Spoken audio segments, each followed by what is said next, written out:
world is a scary place, and it feels like it's getting scarier, more difficult, more unpredictable, more unprecedented. But here on this podcast, we try to put things into context. So, in this episode, let's talk about the uncertain ways of the modern world, the volatility of the ever warming planet, and our human place within all of it. Hello, and welcome to the Modern Context Podcast. I'm your host, Yasmin Aliyah Khan, and I'm really thrilled that you're here with me. If you're new to the podcast, thank you so much for checking it out and giving this a shot. And if you're a returning listener or a viewer, if you are watching this on YouTube, I'm so grateful that you're back. If you missed the last episode, we discussed debates and how they're connected to language. But more so, we talked about the things that debates can tell us about how we communicate with each other and the ways in which those communications inform our overall culture. Now, lots of good stuff in there. Definitely check it out if you haven't already. Whenever I'm coming up with these episode topics, there's usually something going on in the world that I want to talk about. In the last episode, it was the first Republican debate, and in this one, we're going to be talking about climate change and all of the crazy weather that we've been seeing lately. But then there's also the larger context of the topic itself, the thoughts and ideas that the news stories trigger. That stuff usually comes from whatever it is that I'm watching or reading or listening to at the time, or just whatever I happen to be thinking about that week. Weather is hard not to think about. It affects our everyday no matter where we are in the world, for better or for worse, and unless we all eventually immigrate to a space station one day, weather will always be a thing that we have to contend with. Weather has always held a fascination for me. I grew up in Connecticut, where we got to enjoy a proper continental climate. Sunshine in the summers, the most perfect and idyllic autumns, snow in the winter, and springs that literally come alive before your eyes. You can feel the air change with each distinct season, and the changes were reliable and dependable. And then I moved to Texas, to the Gulf Coast specifically. Suddenly, it felt like every time it rained, that rain was accompanied by not just a thunderstorm, but a severe thunderstorm. One that often came with the threat of things that I never even had to think about when I was in Connecticut. Tornadoes and hail, torrential flooding and wind. The summers in Texas, apart from the extreme heat and humidity that I still am not really used to or fond of, also came with the threat of tropical storms and hurricanes. I would spend my summers off from school watching the Weather Channel and keeping an eye out for whatever was coming for me from the coast of Africa. But as we all know, weather on its own is different from climate. Over 20 years after my first summer in Texas, the storms have gotten bigger, the summers have gotten hotter, and the winters have gotten shorter, to the point that they really feel non-existent, coming in for just a few days at a time by way of cold fronts from Canada. And of course, these effects and similar ones are being felt around the country and around the world. Climates that once seemed dynamic yet grounded have become unpredictable, and weather itself has become unprecedented. Hawaii has been on fire since last month. Hawaii, a group of islands in the middle of the Pacific Ocean that's known for its morning rains and perfect everything else, has become dry, hot, and flammable. The wildfires in Canada led to air quality issues around the world, and the effects of the fires are expected to be felt for months, if not years, to come. There was record-level flooding and a hurricane in Southern California, and a bomb cyclone that affected much of the West Coast, especially San Francisco. Hurricanes in New England and New York are happening with more normalcy and regularity now, and in Texas, people have died from freezing temperatures. Looking internationally, Mozambique made headlines earlier this year when it got hit by the same cyclone twice. The cyclone lived for longer than a month, making Freddie one of the longest living cyclones ever on record. It killed over 400 people. An unusually intense monsoon season killed over 100 people in India while destroying infrastructure. And a cyclone in the Indian Ocean is estimated to have killed hundreds and left hundreds of thousands homeless. Just this week, heavy storms in Libya led to 2 dams collapsing, devastating entire neighborhoods and potentially killing thousands of people. And of course, the ice is melting. El Nino is making things even more volatile than they might have been otherwise in a non El Nino year. And ocean and atmospheric temperatures are continuing to rise as a result of man's unchecked and unfettered energy consumption, among other things. On top of all of that, things are changing so rapidly and so unexpectedly that governments, from the local level to the federal level, are unsure of how to respond. When the polar vortex hit Texas in February 2021, Texans suffered an unnecessary loss of life due to, yes, governmental greed, corruption, and incompetence, but also because Texans weren't prepared for a freeze. Many of us lost power, some of us for days at a time, and our homes weren't designed to retain whatever heat was within them. The opposite, actually. We don't have snow tires on our cars, so getting to somewhere warmer was risky and treacherous. Our local governments didn't put salt or sand on icy roads because we don't have salt trucks. We don't normally need them.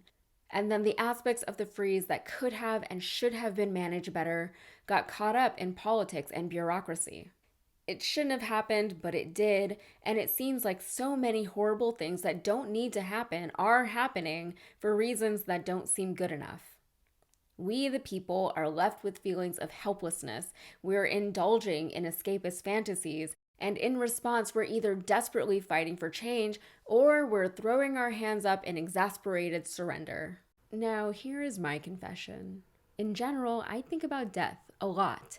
Not necessarily in a morbid way, but I guess the best way to put it would be in like a spiritual or reverent sense.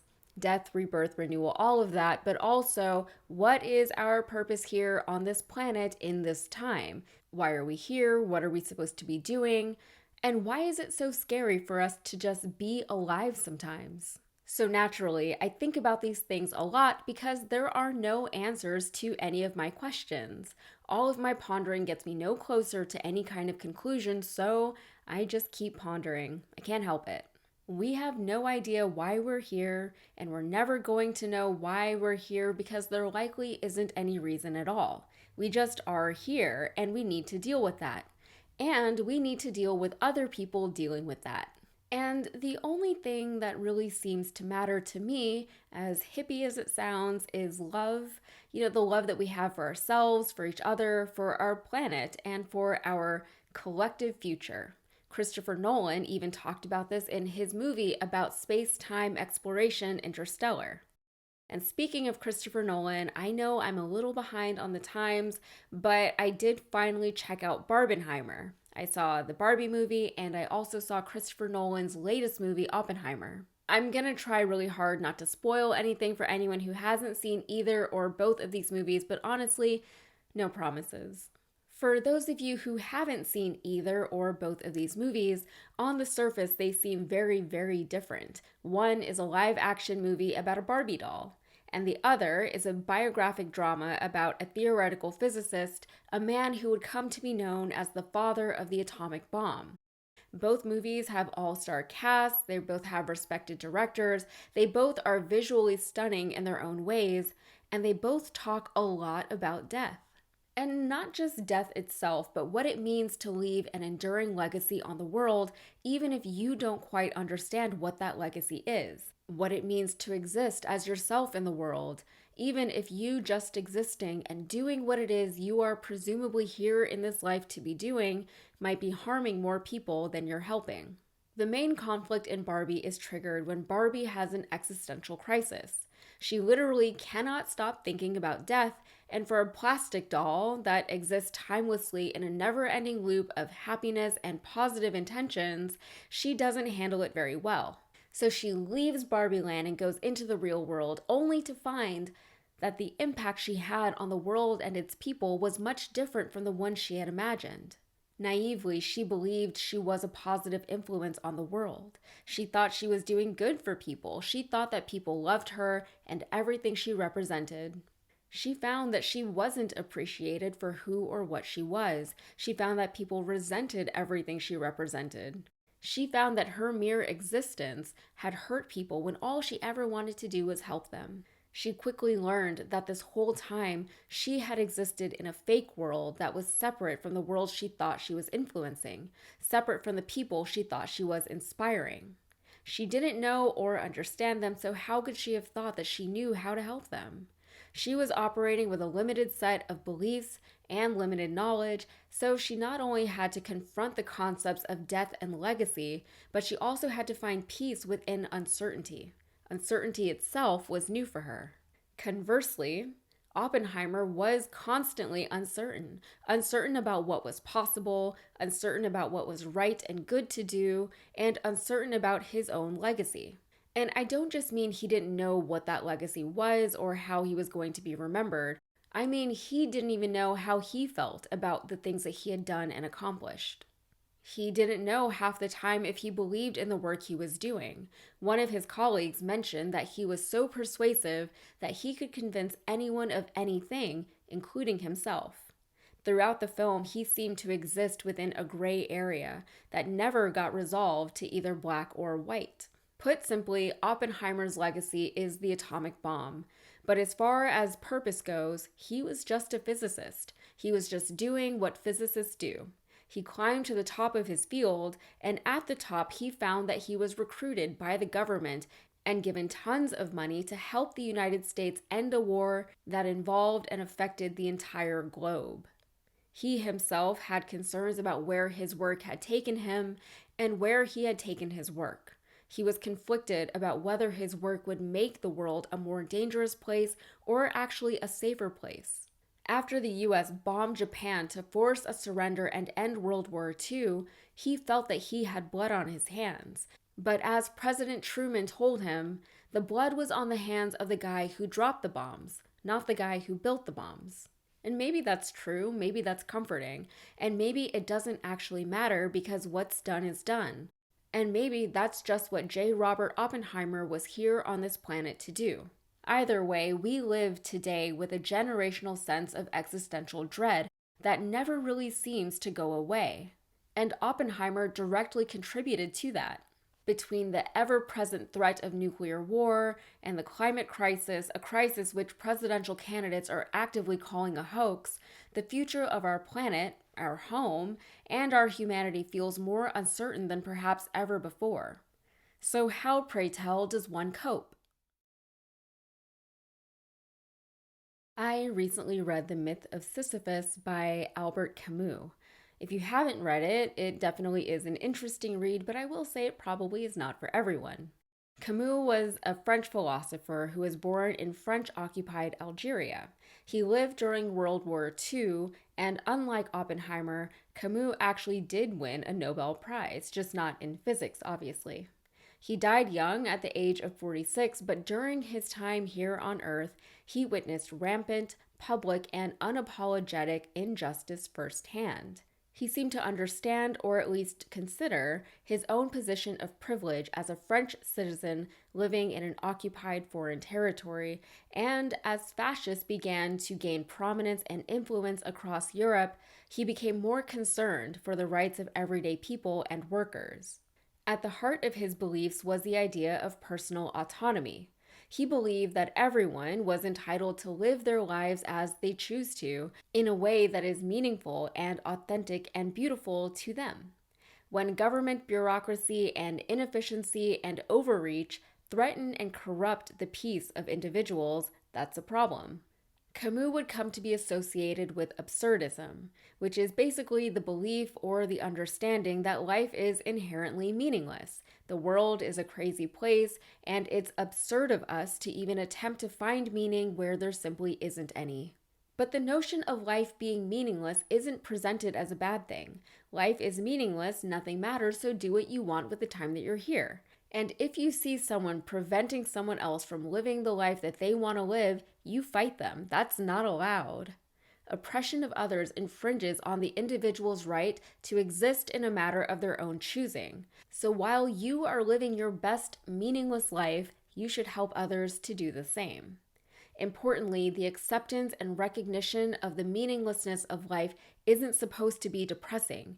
It's supposed to be freeing. Life is only as meaningful as you convince yourself it is. Things only hold as much weight as you believe them to have. So once you let go of those beliefs, you can release all of that extraneous weight. In Camus' own words, quote, "The absurd is born of the confrontation between human need and the unreasonable silence of the world." So, if life is indeed meaningless, if we are so inclined, we need to imbue it with meaning, which is actually Sartre's main point in his theory of existentialism, but we'll talk more about that later. So, what will we do with the time that we have here? How can we make this life worth living? And that doesn't have to pertain to fascistic tyranny like what Camus was up against. It can relate to, for example, the climate-related tyranny that we're seeing, like the fact that the majority of the world's denizens want to live on a greener, cleaner planet, but a few tycoons have unjustly robbed us of that right. We're not here for a long time, but maybe we could be here for a good time. Maybe. Sisyphus in Greek mythology repeatedly pushes a huge boulder up a hill.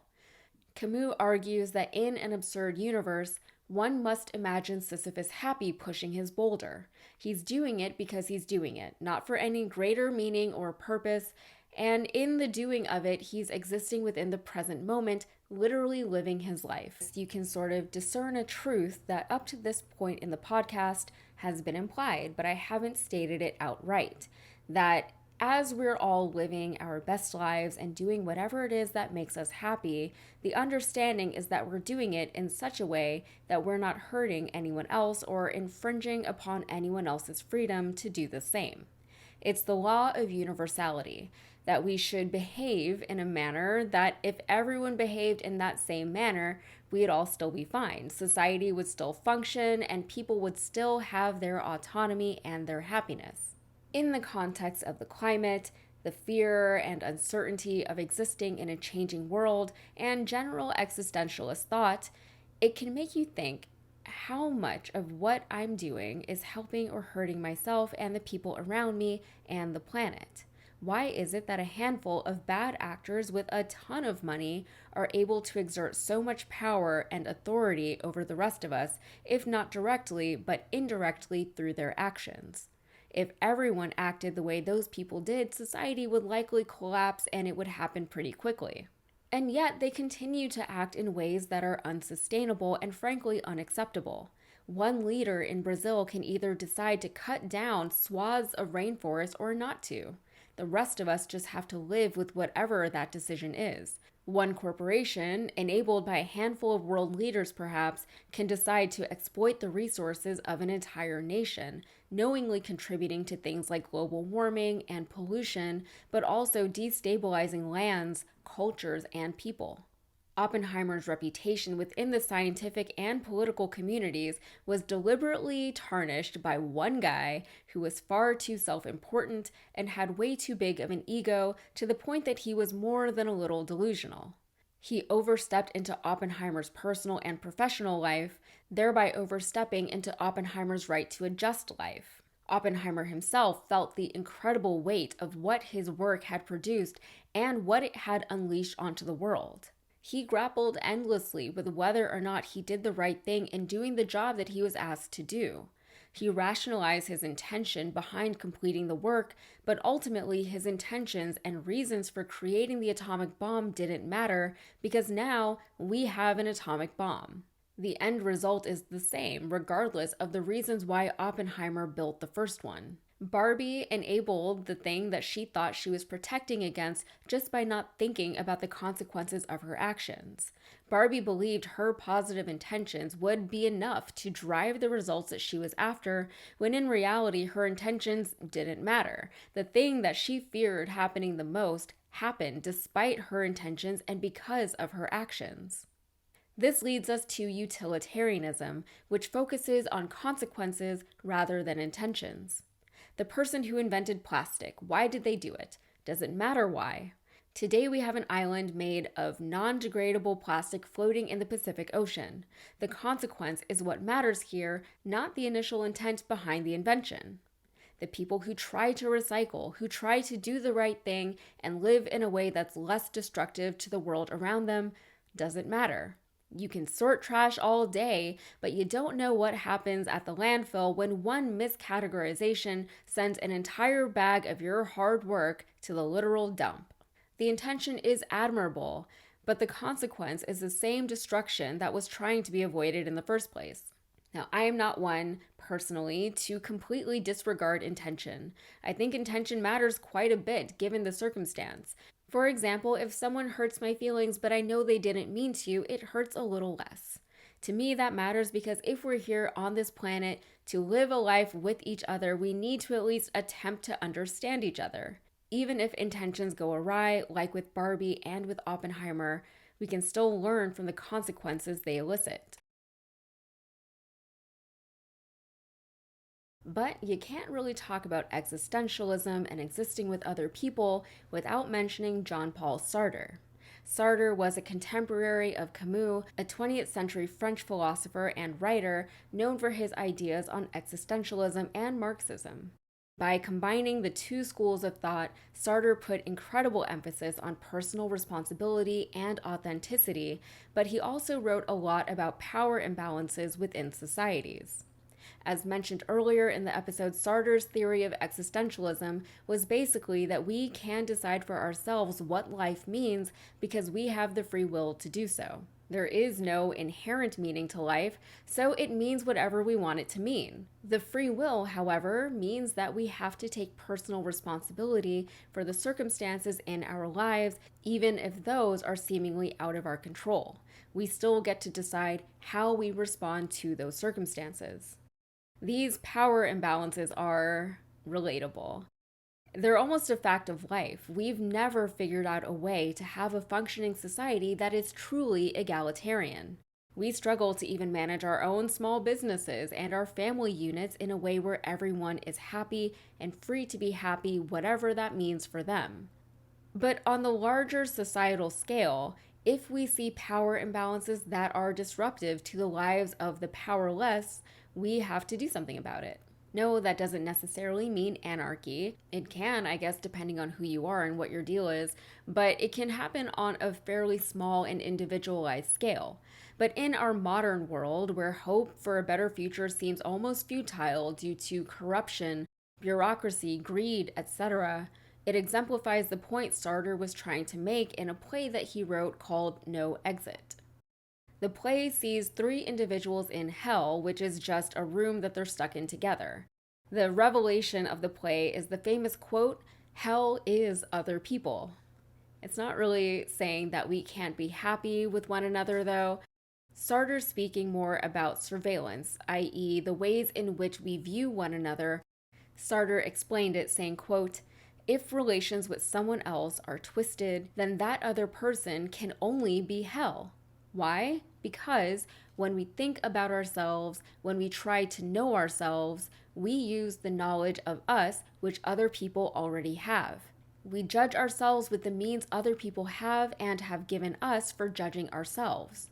So hell, according to Sartre, is inescapable, and it's not some place that we go to when we die, we're already in it." This book was actually featured in a show called Mr. Robot. I also just watched that, but it came out a few years ago. The main character, Elliot, is a vigilante hacker who's trying to take down a behemoth of a corporation. It's the biggest corporation ever in the world, and it basically runs the world as a non-elected governing body because of how much influence and power it has acquired over the years. Elliot was constantly being watched by government agencies, rival hackers, and whoever else, and Elliot found it difficult to see or understand himself. He was experiencing a crisis of identity for most of the show. Was he just another disgruntled millennial who felt powerless against unimaginably large global villains like the rest of us? Or was he actually a digital and psychological mastermind whose superior intellect and enviable skill set made him more powerful than any of us? Elliot was a populist who hated the society that the powerful people had built for the rest of us. So he exercised his own free will and decided to do something about it. So you see, the Sartre Easter eggs in the show make a lot of sense. Evil Corporation, or E Corp from Mr. Robot, was meant to be a fictional amalgamation of the excessively large multinational corporations that we are familiar with today. The E in the E Corp logo actually looks exactly like the Enron E, so it's not hard to imagine a world where one real life corporation accrues as much money, power, and influence as this fictional one did. We don't enforce antitrust laws, so we allow corporations to run rampant with unchecked growth. Unpopular leaders make it increasingly difficult to get rid of them even in democratic societies. Unpopular ideas are therefore forced upon the public, and the consequences of those unpopular ideas and their accompanying policies are often, depending on the scope and scale, felt around the world, impacting people who had no vote and no say in any of it. Oppenheimer built the bomb because the government asked him to. They didn't ask the people if they wanted a bomb. Elliot from Mr. Robot decided to overthrow the 1% of the 1%, operating outside of the law and using morally questionable methods to achieve whatever outcome he was after. Batman, I can't even deal with Batman right now, but even in Marvel films, you see our heroes grappling with questions of morality, ethics, and personal versus societal responsibility. Captain America and Iron Man couldn't agree on whether or not the superheroes needed to be reined in by the government or if they should be free to determine when and how to react to perceived injustices. And Barbie thought she was doing good for people only to unwittingly unleash a very sad Ken on the people she loved the most. In the real world, we often throw our hands up in defeat before even fighting a battle because we understand on some level that to fight would likely be futile. Or if not futile, it would probably be difficult to earn a small victory, probably at great personal cost, and our small victory probably won't even make a dent of significance to the overall structure. We are tired. But I wonder if to fight is human, not in war, but idealistically. I wonder if the belief that the world actually can be a better place is enough of a reason to seek out and pursue that better place. I honestly don't even think it's about winning or losing. We're never going to get to a point in a global society where everything is perfect and everyone is happy and the good guys finally win. There's always going to be something else to fight for. Philosophy can only get us so far in terms of understanding societal and psychological phenomena, but outside of the books, there's a lot of gray area and a lot of struggle.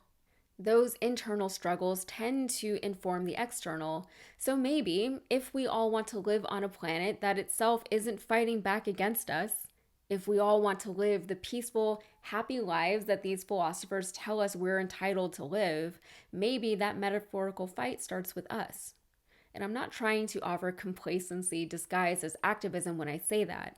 I'm saying that we individually need to decide how we want to live, not just on our own, but with each other, because that is the reality of the world we live in. We are each one of 8 billion people on this planet. We don't have a choice but to live with each other, even if that means essentially living in hell. If this is hell, and I guess we have to deal with that, that means acknowledging the incredible power imbalances of this world and the consequences of those imbalances. The consequences are the ones we can literally, physically feel. The consequences are killing people and they're killing the planet. So you may not all think about death nearly as often as I do, and I may not think about my own lasting legacy as much as you do. Either way, we're still here on this planet, and the only thing that seems worth doing while we're here is enjoying our time.